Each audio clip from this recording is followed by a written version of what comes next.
Good morning. Now, do you know who said this? Politics has always been about public service in the national interest.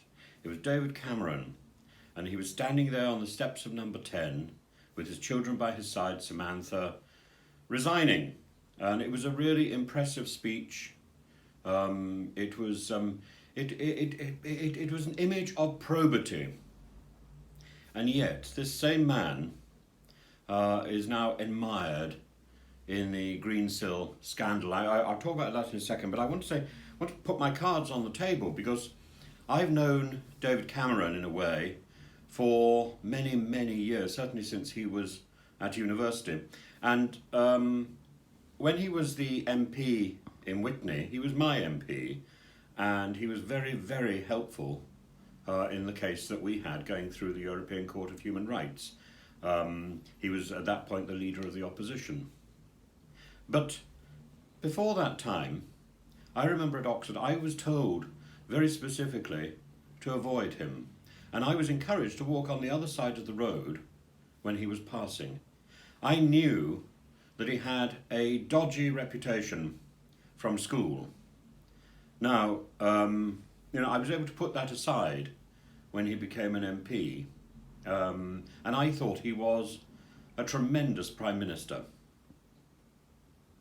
What's happened now? I don't know, but he certainly looks very, very, very dodgy, certainly as dodgy as he was ever described in the past. The Greensill scandal is just a way, it seems, for him to make money. He was lobbying the Chancellor of the Exchequer, Rishi Sunak, for an emergency loan for this company at the beginning of the pandemic. What's come out today is that he received, even despite the fact that Greensill collapsed, he received a mammoth windfall, while Greensill investors and employees went wanting.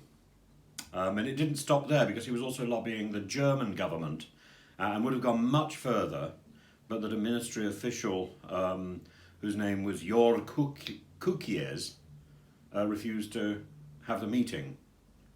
And Cameron was not unique. Some of his closest civil servant friends, associates, I don't know what you call them, people like Jeremy Hayward, who was the cabinet secretary, they were also involved in this business and taking a payout from this company. For the record, what Cameron walked away with apparently is revealed today as 7.2 million. This is astonishing. And what we should have honour in office and beyond office. I don't know how we encourage this if the people who have been in office have a tendency to dodginess. I don't know how we encourage this. I don't know how we would legislate to make sure that we can respect the people who have been governing us. But there we are. It's really disappointing. I think this story is more disappointing to me than the story of Prince Andrew. But we'll talk about that one later, I'm sure. Have fun. And meanwhile, do follow the channel and ring the bell. Ring the bell. Bye-bye.